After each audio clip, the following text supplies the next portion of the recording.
Hi ಎಲ್ರು ಹೇಗಿದ್ದೀರಾ? ನಾನು ಅಶ್ವಿನಿ ಹೇಳಿಜೋಳೆ, professional makeup artist from Belagavi. Guys, ಇವತ್ತಿನ ಕ್ಲಾಸ್ನಲ್ಲಿ ಇಂಪಾರ್ಟೆಂಟ್ ಆದಂತಹ ಸ್ಕಿನ್ ಪ್ರೆಪ್ ಯಾವ ರೀತಿ ಮಾಡೋದು ಅಂತ ಹೇಳಿ ನೋಡೋಣ ಬನ್ನಿ. ಅದರಲ್ಲಿ ಮೇನ್ ಆಗಿ ಆಯಿಲಿ ಸ್ಕಿನ್ ಮತ್ತು ಕಾಂಬಿನೇಷನ್ ಸ್ಕಿನ್, ಇವೆರಡೂ ಸ್ಕಿನ್ಗಳಿಗೆ ಯಾವ ರೀತಿಯಾಗಿ ಸ್ಕಿನ್ ಅನ್ನ ನೀಟಾಗಿ ಪ್ರೆಪ್ ಮಾಡಬೇಕಂತ ಹೇಳಿ ಇವತ್ತಿನ ಕ್ಲಾಸ್ನಲ್ಲಿ ಸಂಪೂರ್ಣವಾಗಿ ತಿಳಿಸಿಕೊಡ್ತೇನೆ. ಬನ್ನಿ ಈಗ ಈ ವಿಡಿಯೋವನ್ನ ಸ್ಟಾರ್ಟ್ ಮಾಡೋಣ. ಗೈಸ್, ಸ್ಕಿನ್ ಪ್ರೆಪ್ ಮಾಡೋಕ್ಕಿಂತ ಮುಂಚೆ ನಾವು ಸ್ಕಿನ್ ಟೈಪ್ ಅನ್ನ ಅನಲೈಸ್ ಮಾಡ್ಕೋಬೇಕಾಗ್ತೈತಿ. ಗೈಸ್, ಆಗಿತ್ತಂದ್ರೆ ಸ್ಕಿನ್ ಅನ್ನ ಯಾವ ರೀತಿ ಅನಲೈಸ್ ಮಾಡುತ್ತೆ ಕ್ವಿಕ್ ಆಗಿ ಹೇಳ್ಕೊಡ್ತೇನೆ ನೋಡ್ರಿ. ಮಾರ್ನಿಂಗ್ ಎದ್ದ ನಂತರ ಅರ್ಲಿ ಮಾರ್ನಿಂಗ್ ನಮ್ಮ ಸ್ಕಿನ್ ಅನ್ನ ಫೇಸ್ ವಾಶ್ ಮಾಡೋಕ್ಕಿಂತ ಮುಂಚೆನೆ ಒಂದು ಟಿಶ್ಯೂ ತಗೋಬೇಕು. ಈ ಟಿಶ್ಯೂ ತಗೊಂಡ ನೀಟಾಗಿ ಈ ತರ ಪ್ರೆಸ್ ಮಾಡಬೇಕು. ಈ ತರ ಪ್ರೆಸ್ ಮಾಡಿದಾಗ ನಿಮ್ಮಲ್ಲಿ ಆ ಟಿಶ್ಯೂನಲ್ಲಿ ಏನಾದ್ರೂ ಆಯಿಲ್ ಬಿಡ್ತಂದ್ರ, ಈ ಪೋರ್ಷನ್ ಅಲ್ಲೂ ಆಯಿಲ್ ಬಿಡ್ತು, ಈ ಪೋರ್ಷನ್ ಅಲ್ಲೂ ಆಯಿಲ್ ಬಿಡ್ತು ಅಂದ್ರೆ ಈ ಸ್ಕಿನ್ಗೆ ನಾವು ಆಯಿಲಿ ಸ್ಕಿನ್ ಟೈಪ್ ದವರು ಅಂತ ಹೇಳಿ ಹೇಳ್ತೀವಿ. ಅದೇ ಜಸ್ಟ್ ಇದೇನ್ ಟೀ ಝೋನ್ ಅದಲ್ಲ, ಈ ಭಾಗದಲ್ಲಿ ಏನಾದ್ರೂ ಆಯಿಲ್ ರಿಲೀಸ್ ಆಯ್ತಂದ್ರ ಟಿಶ್ಯೂ ಹಿಡಿದು ನೋಡುವುದು, ಈ ಪಾರ್ಟ್ದಲ್ಲಿ ಏನಾದ್ರೂ ಆಯಿಲ್ ಕಾಣಕತ್ತಿತ್ತಂದ್ರ ಅವ್ರಿಗೆ ಟೀ ಝೋನ್ ನಲ್ಲಿ ಆಯಿಲ್ ಬಿಟ್ಟಿರುವ ಹಾಗೆ ಕಾಯ್ತಂದ್ರ ಅವ್ರಿಗೆ ಕಾಂಬಿನೇಷನ್ ಸ್ಕಿನ್ ನಲ್ಲಿ ಈ ಪಾರ್ಟ್ ಅಷ್ಟೇ, ಇದೇನ್ ಟೀ ಝೋನ್ ಅದಲ್ಲ, ಇಲ್ಲಿ ಅಷ್ಟೇ ಆಯಿಲ್ ಬಿಡ್ತದ, ಇಲ್ಲೆಲ್ಲ ಬಾಕಿ ಎಲ್ಲ ಏರಿಯಾ ಡ್ರೈ ಆಗಿರ್ತೈತಿ, ಇಲ್ಲಿಂದ ಜಾಸ್ತಿ ಆಯಿಲ್ ಇರುವುದಿಲ್ಲ. ಅಂತ ಸ್ಕಿನ್ ಟೈಪ್ ದವ್ರಿಗೆ ನಾವು ಕಾಂಬಿನೇಷನ್ ಸ್ಕಿನ್ ಟೈಪ್ ಅಂತ ಹೇಳಿ ಹೇಳ್ತೀವಿ. ಇಲ್ಲಾದ್ರೂ ಆಯಿಲ್ ಬಿಡ್ಬಹುದು ಅಥವಾ ಇಲ್ಲಾದ್ರೂ ಆಯಿಲ್ ಬಿಡ್ಬಹುದು. ಇಲ್ಲಿ ಆಯಿಲ್ ಬಿಟ್ಟ ಇಲ್ಲಿ ಡ್ರೈ ಇತ್ತಂದ್ರೆ ಅದು ಕೂಡ ಕಾಂಬಿನೇಷನ್ ಸ್ಕಿನ್. ಇಲ್ಲೆಲ್ಲ ಈ ಝೋನ್ ಅಲ್ಲಿ ಡ್ರೈ ಆಗಿದ್ದು ಈ ಪಾರ್ಟ್ ಅಲ್ಲಿ ಆಯಿಲ್ ಇತ್ತಂದ್ರೆ ಅದು ಕೂಡ ಕಾಂಬಿನೇಷನ್ ಸ್ಕಿನ್. ಆದಷ್ಟು ನಾವು ಟೀ ಝೋನ್ ಅಲ್ಲಿಯೇ ಆಯಿಲ್ ಬಿಡುವುದನ್ನ ಕಾಣ್ತೀವಿ ಕಾಂಬಿನೇಷನ್ ಸ್ಕಿನ್ ಅಲ್ಲಿ. ಟಿಶ್ಯೂ ಹಿಡಿದ್ರೂ ಪ್ರೆಸ್ ಮಾಡಿದ್ರು ಕೂಡ ಆಯಿಲ್ ಬಿಡ್ಲಿಲ್ಲ ಅಂದ್ರೆ ಅದು ಡ್ರೈ ಸ್ಕಿನ್. ನಂದು ಕೂಡ ಸ್ಕಿನ್ ಡ್ರೈ ಆಗಿದೆ ಗೈಸ್. ನಾವು ಸ್ಕಿನ್ ಅಲ್ಲಿ 3 ಲೇಯರ್ ಗಳನ್ನ ನೋಡ್ತೀವಿ: ಅಪೋಡರ್ಮಿಸ್, ಡರ್ಮಿಸ್, ಹೈಪೋಡರ್ಮಿಸ್. ಈ ರೀತಿಯಾಗಿ ಸ್ಕಿನ್ ಅಲ್ಲಿ ನಾವು ಮೇನ್ ಆಗಿ 3 ಲೇಯರ್ ಗಳನ್ನ ನೋಡ್ತೀವಿ. ಇದರಲ್ಲಿ ಮೇನ್ ಇಂಪಾರ್ಟೆಂಟ್ ಲೇಯರ್ ಅಂದ್ರೆ ಎಪಿಡರ್ಮಿಸ್. ಇದೇನ್ ನಮಗ್ ಸ್ಕಿನ್ ಕಾಣಕತ್ತೈತಲ್ಲ ಮೇಲ್ಗಡೆ, ಈ ಲೇಯರ್ಗೆ ನಾವು ಎಪಿಡರ್ಮಿಸ್ ಅಂತೀವಿ. ಇಲ್ಲೇ ನಾವು ಮೇಕಪ್ ಗಳನ್ನ ಮಾಡ್ತೀವಿ. ಗೈಸ್, ಈ ಲೇಯರ್ ಚೆನ್ನಾಗಿರ್ಬೇಕಂತಂದ್ರೆ ಇದಕ್ಕೆ ಇದರ ಕೆಳಗಿರುವಂತಹ ಸೆಕೆಂಡ್ ಲೇಯರ್ ಡರ್ಮಿಸ್ ಕೂಡ ಎಕ್ದಮ್ ಥಿಕ್ ಆಗಿರ್ಬೇಕು. ಆಗ ಮಾತ್ರನೇ ಮೇಲ್ಗಡೆ ಲೇಯರ್ ದಲ್ಲಿ ಮಾಡಿರುವಂತಹ ಮೇಕಪ್ ಲಾಂಗ್ ಲಾಸ್ಟಿಂಗ್ ಮತ್ತು ನೀಟಾಗಿ ಬರ್ತೈತಿ. ಗೈಸ್, ಡರ್ಮಿಸ್ ನಲ್ಲಿ ಆಯಿಲ್ ಗ್ಲಾಡ್ಸ್, ಸ್ವೆಟ್ ಗ್ಲಾಡ್ಸ್, ಅವುಗಳಲ್ಲಿ ಏನಾದ್ರೂ ಸ್ವೆಟ್ ರಿಲೀಸ್ ಆಯ್ತಂದ್ರೆ ಮೇಲ್ಗಡೆ ನಮ್ಮ ಮೇಕಪ್ ಲಾಂಗ್ ಲಾಸ್ಟಿಂಗ್ ಆಗಿ ಬರುವುದಿಲ್ಲ. ಅದರಿಂದ ನಾವು ಡರ್ಮೀಸ್ ಅನ್ನ ನೀಟಾಗಿ ಸ್ಕಿನ್ ಪ್ರೆಪ್ ಮಾಡುವುದರ ಮೂಲಕ ಅದನ್ನ ಹೆಲ್ದಿಯಾಗಿ ಮಾಡಬಹುದು. ಸ್ಕಿನ್ ಪ್ರೆಪ್ ನೀಟಾಗಿ ಮಾಡಿದ್ರೆ ಮಾತ್ರ ನಾವು ಮೇಲ್ಗಡೆ ಲೇಯರ್ ಅಲ್ಲಿ ಮಾಡಿರುವಂತಹ ಮೇಕಪ್ ನೀಟಾಗಿ ಲಾಂಗ್ ಲಾಸ್ಟಿಂಗ್ ಆಗಿ ಸ್ವೆಟ್ ಪ್ರೂಫ್, ವಾಟರ್ ಪ್ರೂಫ್ ಆಗಿ ಲಾಂಗ್ ಲಾಸ್ಟಿಂಗ್ ಆಗಿ ಬರುತ್ತೆ. ಗೈಸ್, ಮೇಕಪ್ ಇವತ್ತಿನ ನಾನು ಕಾಂಬಿನೇಷನ್ ಸ್ಕಿನ್ ಮತ್ತು ಆಯಿಲಿ ಸ್ಕಿನ್ಗೆ ಸ್ಕಿನ್ ಅನ್ನ ಪ್ರೆಪ್ ಯಾವ ರೀತಿ ಮಾಡ್ಬೇಕಂತ ಹೇಳಿ ಡಿಟೇಲ್ ಆಗಿ ತಿಳಿಸ್ಕೊಡ್ತೇನೆ. ಮೇಕಪ್ ಮಾಡೋಕ್ಕಿಂತ ಮುಂಚೆ ಈ ಸ್ಕಿನ್ ಪ್ರೆಪ್ ಅನ್ನ ನೀಟಾಗಿ ಮಾಡಿದ್ರೆ ನಮ್ಮ ಮೇಕಪ್ ಲಾಂಗ್ ಲಾಸ್ಟಿಂಗ್ ಮತ್ತು sweat proof and oil proof makeup ಅನ್ನ ಮಾಡಬಹುದು. ಬನ್ನಿ ಗೈಸ್, ಫಸ್ಟ್ ಸ್ಟೆಪ್ ಕ್ಲೆನ್ಸಿಂಗ್. ನಾ ಫೇಸ್ ಅನ್ನ ನೀಟಾಗಿ ಆಲ್ರೆಡಿ ಕ್ಲೆನ್ಸ್ ಮಾಡ್ಕೊಂಡೇನು, ಇಲ್ಲಂದ್ರೆ ಫೇಸ್ ವಾಶ್ ಕೂಡ ಮಾಡ್ಕೋಬಹುದು. ಇದಾದ್ಮೇಲೆ ನಾವು ಫೇಶಿಯಲ್ ಹೇರ್ ಅನ್ನ ರಿಮೂವ್ ಮಾಡ್ಕೋಬೇಕಾಗತ್ತಿ.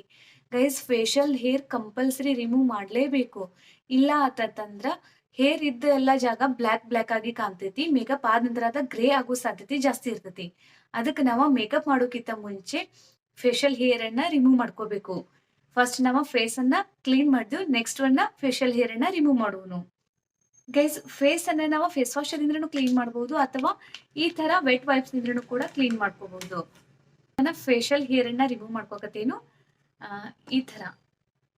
ಈ ತರ ಬ್ಲೇಡ್ ಸಹಾಯದಿಂದ ನಾನು ಫೇಶಿಯಲ್ ಹೇರ್ ಅನ್ನ ರಿಮೂವ್ ಮಾಡ್ಕೋಕತ್ತೇನೆ. ಇದನ್ನ ಮಾಡೋಕ್ಕಿಂತ ಮುಂಚೆ ಫಸ್ಟ್ ನಾವು ಒಂದ್ ಸ್ವಲ್ಪ ಫೇಸ್ಗೆ 1 ಲೇಯರ್ ಮಾಯಶ್ಚರೈಸರ್ ಹಚ್ಚಬೇಕು. ಇಲ್ಲಾಂತಂದ್ರೆ ಯಾವುದೇ ಜೆಲ್, ಅಲೋವೆರಾ ಜೆಲ್ ಹಚ್ಚಿರೂ ನಡೀತದ. ಈಗ ನಾನು ಅಲೋವೆರಾ ಜೆಲ್ ಅನ್ನ ಯೂಸ್ ಮಾಡ್ಕೋಕತ್ತೀನಿ. ಎಪ್ಪೋ ಪಂಪ್ ಆಗುವದ. ಈ ತರ ನಾವು ಓಪನ್ ಮಾಡಿ ನಾವು ಪ್ರಾಡಕ್ಟ್ ಅನ್ನ ತಕೊಂಡು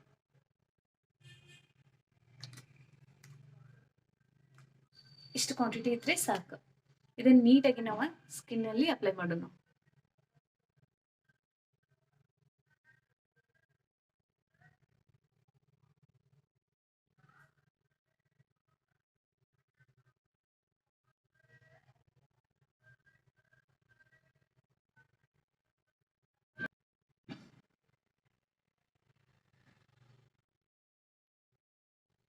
ರೇಸರ್ ಅನ್ನ ಯೂಸ್ ಮಾಡೋದ್ರಿಂದ ಹೇರ್ ಏನಾದ್ರು ತಿಕ್ಕಾಗಿ ಬರ್ತೈತೆ ನಿಮಗೆ ಅನಿಸ್ತಂದ್ರ ನೋ ಗೈಸ್, ಅಷ್ಟು ಹೇರ್ ಇರ್ತಾವಲ್ಲ ಅಷ್ಟ ರಿಟರ್ನ್ ಗ್ರೋತ್ ಆಗ್ತದ.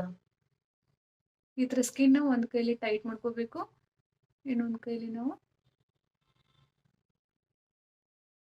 ಮೇಲಿನ ಮೇಲೆ ಅಷ್ಟೇ ಇದನ್ನ ಮೂವ್ ಮಾಡಬೇಕಾಗ್ತೈತಿ.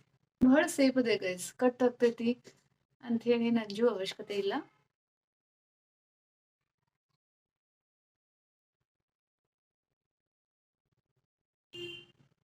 ಮತ್ತ ಫೇಶಿಯಲ್ ಹೇರ್ಸ್ ಇದ್ದು ಅಂದ್ರೆ ಗೈಸ್ ಮೇಕಪ್ ನೀಟಾಗಿ ಕೂರುವುದಿಲ್ಲ. ಅದಕ್ಕೆ ಇದನ್ನ ಫಸ್ಟ್ ನಾವು ರಿಮೂವ್ ಮಾಡ್ಬೇಕು ಫೇಶಿಯಲ್ ಸೇರ. ಇದು ಮೇನ್ ಇಂಪಾರ್ಟೆಂಟ್ ಗೈಸ್. ಏನಂದ್ರೆ ಫೇಶಿಯಲ್ ಹೇರ್ ನೀಟಾಗಿ ರಿಮೂವ್ ಆಗಿದೆ, ಬಟ್ ನಾವು ಫೇಸ್ ಅನ್ನ ಕ್ಲೀನ್ ಮಾಡ್ಕೊಂಡ್ ಬರೋನು guys. Just facial hair remove ಮಾಡಿದ್ರೆ ಫೇಸ್ ಎಷ್ಟೋ ಗ್ಲೋ ಕಾಣ್ತದ. ಇದ್ರ ಮೇಲೆ ನಾವು ಮೇಕಪ್ ಮಾಡಿದ್ರ ಫ್ಲಾಲೆಸ್ ಆಗಿ ರಿಸಲ್ಟ್ ಬರ್ತದ. ಅದಕ್ಕೆ ನಾವು ನೀಟಾಗಿ ಫೇಶಿಯಲ್ ಹೇರ್ ಅನ್ನ ರಿಮೂವ್ ಮಾಡ್ಲೇಬೇಕು. ಫಸ್ಟ್ ಕ್ಲೆನ್ಸಿಂಗ್ ಆಯ್ತು, ಫೇಶಿಯಲ್ ಹೇರ್ ರಿಮೂವ್ ಆಯ್ತು. ನೆಕ್ಸ್ಟ್ ನಾವು ಟೋನರ್ ಅನ್ನ ಯೂಸ್ ಮಾಡೋನು. ಎಕ್ಸಸ್ ಆಯಿಲ್ ಇತ್ತಂದ್ರೆ ಅವರಿಗೆ ಮ್ಯಾಟ್ ಟೋನರ್ ಅನ್ನ ಯೂಸ್ ಮಾಡಬೇಕು. ಜಸ್ಟ್ ಕಾಂಬಿನೇಷನ್ ಸ್ಕಿನ್ ಇತ್ತಂದ್ರೆ ಅವರಿಗೆ ಅವ್ರದ ಆಯಿಲ್ ಕಂಟ್ರೋಲ್ ಟೋನರ್ ಅನ್ನ ಯೂಸ್ ಮಾಡ್ಕೋಬೇಕು. ಯಾರ್ದು ಎಕ್ಸ್ಟ್ರೀಮ್ ಆಯಿಲ್ ರಿಲೀಸ್ ಆಗ್ತೈತಲ್ಲ ಅವ್ರಿಗೆ ಮ್ಯಾಟ್ ಟೋನರ್ ಅನ್ನ ಯೂಸ್ ಮಾಡ್ಕೋಬೇಕಾಗ್ತದ. ಈಗ ನಾನು ರಿಕಾರ್ಡ್ದವರ ಈ ಟೋನರ್ ಅನ್ನ ಯೂಸ್ ಮಾಡ್ಕೋಕತ್ತೇನು.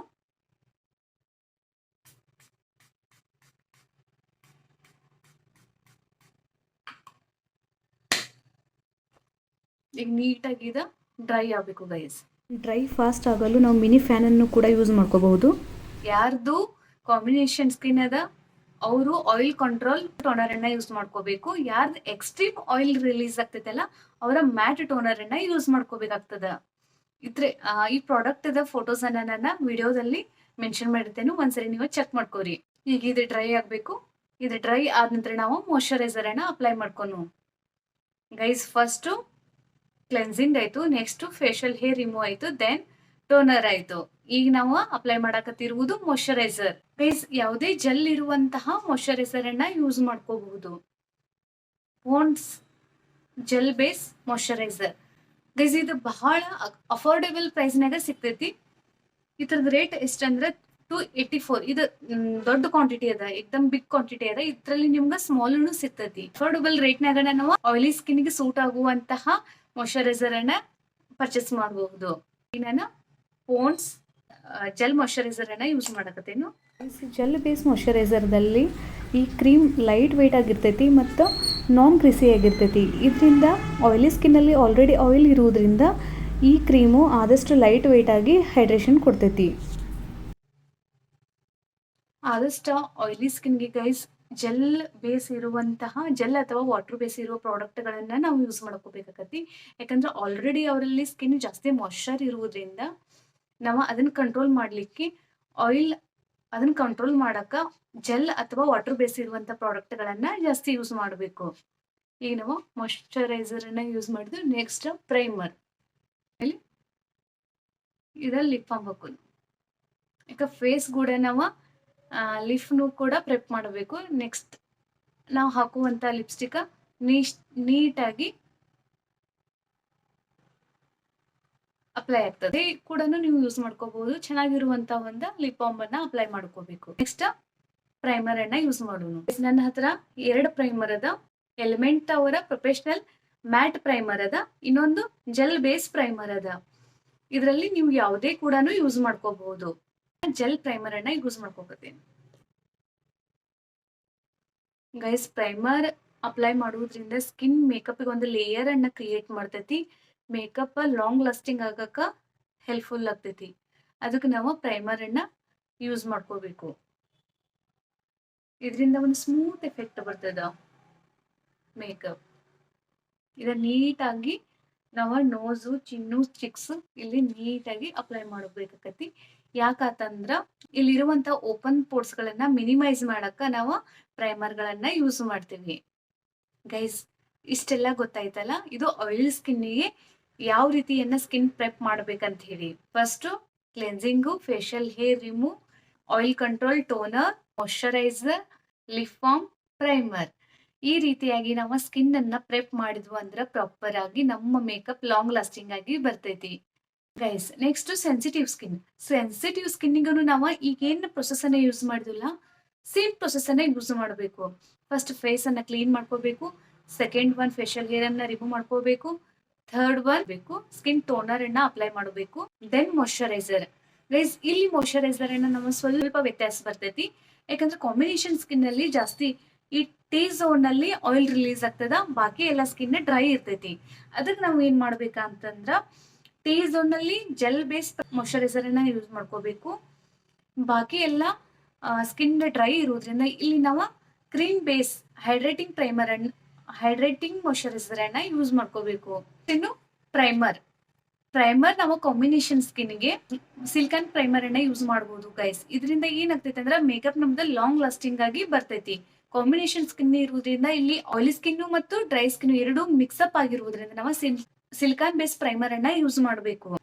ಎಕ್ಸ್ಟ್ರಾ ಆಯಿಲ್ ರಿಲೀಸ್ ಆಯ್ತಂದ್ರೆ ನಾವಲ್ಲಿ ಮ್ಯಾಟ್ ಪ್ರೈಮರ್ ಅನ್ನ ಯೂಸ್ ಮಾಡ್ಕೋಬೇಕಾಗ್ತೈತಿ. ಗೈಸ್ ಇಲ್ಲಿ ನಾವು ಒಂದ್ ಲಕ್ಷಣ ಅಲ್ಲಿ ಇಟ್ಕೋಬೇಕು, ಏನಂತಂದ್ರ ಮಾಯಶ್ಚರೈಸರ್ ಅನ್ನು ಮ್ಯಾಟ್, ಪ್ರೈಮರು ಮ್ಯಾಟ್, ಟೋನರು ಮ್ಯಾಟ್, ಇವುಗಳನ್ನೆಲ್ಲ ಮ್ಯಾಟ್ ಅಂತೆ ಆಯಿಲಿ ಸ್ಕಿನ್ ಅದಂತೆ ಎಲ್ಲವನ್ನು ನಾವು ಮ್ಯಾಟ್ ಅಪ್ಲೈ ಮಾಡ್ತೀವಿ ಅಂದ್ರೆ ಎಕ್ಸಸ್ ಸ್ಕಿನ್ ಏನಾಗ್ತೈತಿ ಅಂದ್ರೆ ಡ್ರೈ ಆಕತಿ, ಪ್ಯಾಚಿ ಆಕತೈತಿ, ಫೌಂಡೇಶನ್ ನೀಟಾಗಿ ಕೂರುವುದಿಲ್ಲ. ಇದರಿಂದ ಮೇಕಪ್ ನೀಟಾಗಿ ಆಗದೆ ಇರುವಂತ ಸಾಧ್ಯತೆ ಇರ್ತೈತಿ. ಅದಕ್ಕೆ ನಾವು ಆಯಿಲಿ ಸ್ಕಿನ್ ಇದ್ರೂ ಕೂಡ ಹೈಡ್ರೇಷನ್ ಅನ್ನ ಮೇಂಟೈನ್ ಮಾಡಿ ಪ್ರಾಡಕ್ಟ್ ಗಳನ್ನ ಯೂಸ್ ಮಾಡ್ಕೋಬೇಕಾಗ್ತೈತಿ. ಗೈಸ್ ಇವತ್ತಿನ ಕ್ಲಾಸ್ ನಿಮಗೆ ಅರ್ಥ ಆಯ್ತಲ್ಲ, ಆಯಿಲಿ ಸ್ಕಿನ್ ಅನ್ನ ಯಾವ ರೀತಿ ಸ್ಕಿನ್ ಪ್ರೆಪ್ ಮಾಡಬೇಕು ಮತ್ತು ಕಾಂಬಿನೇಷನ್ ಸ್ಕಿನ್ ಅನ್ನ ಯಾವ ರೀತಿ ಸ್ಕಿನ್ ಪ್ರೆಪ್ ಮಾಡಬೇಕು ಅಂತ ಡೀಟೇಲ್ ಆಗಿ ಗೊತ್ತಾಯ್ತಲ್ಲ. ನೆಕ್ಸ್ಟ್ ಕ್ಲಾಸ್ ನಲ್ಲಿ ನಾವು ಡ್ರೈ ಸ್ಕಿನ್ ಅನ್ನ ಯಾವ ರೀತಿ ಸ್ಕಿನ್ ಪ್ರೆಪ್ ಮಾಡೋದಂತ ಹೇಳಿ ತಿಳಿಸ್ಕೊಡ್ತೇನೆ. ಮ್ಯಾಜಿಕ್ ಆಯಿಲ್ ಅನ್ನು ಕೂಡ ನಾವು ಆಸ್ ಅ ಪ್ರೈಮರ್ ಆಗಿ ಯೂಸ್ ಮಾಡಬಹುದು. ಪ್ರೊಫೆಷನಲ್ ಮೇಕಪ್ ಟಿಪ್ಸ್ ನಿಮ್ಗೆ ಇಷ್ಟ ಆಯ್ತಂದ್ರೆ ನಮ್ಮ ಅಶ್ವಿನಿ ಹರಿಯೋಳ ಚಾನಲ್ ಅನ್ನ ಸಬ್ಸ್ಕ್ರೈಬ್ ಮಾಡ್ಕೊಳ್ಳಿ, ಲೈಕ್ ಮಾಡಿ. ನಿಮ್ ಏನಾದ್ರೂ ಒಪಿನಿಯನ್ಸ್ ಇತ್ತಂದ್ರೆ ಕಮೆಂಟ್ ಸೆಕ್ಷನ್ ಅಲ್ಲಿ ಕಮೆಂಟ್ ಮಾಡಿ ತಿಳಿಸಿ.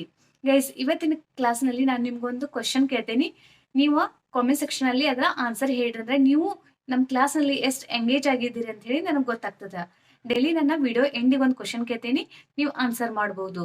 ಗೈಸ್ ಎಕ್ಸಸ್ ಆಯಿಲಿ ಸ್ಕಿನ್ಗೆ ಯಾವ ಪ್ರೈಮರ್ ಅನ್ನ ಯೂಸ್ ಮಾಡಬೇಕು? ಈ ಕ್ವಶನ್ಗೆ ನಿಮ್ಗೆ ಆನ್ಸರ್ ಗೊತ್ತಿತ್ತಂದ್ರ ಕಮೆಂಟ್ ಸೆಕ್ಷನ್ ಅಲ್ಲಿ ಕಮೆಂಟ್ ಮಾಡಿ ತಿಳಿಸಿ. Thank you for watching.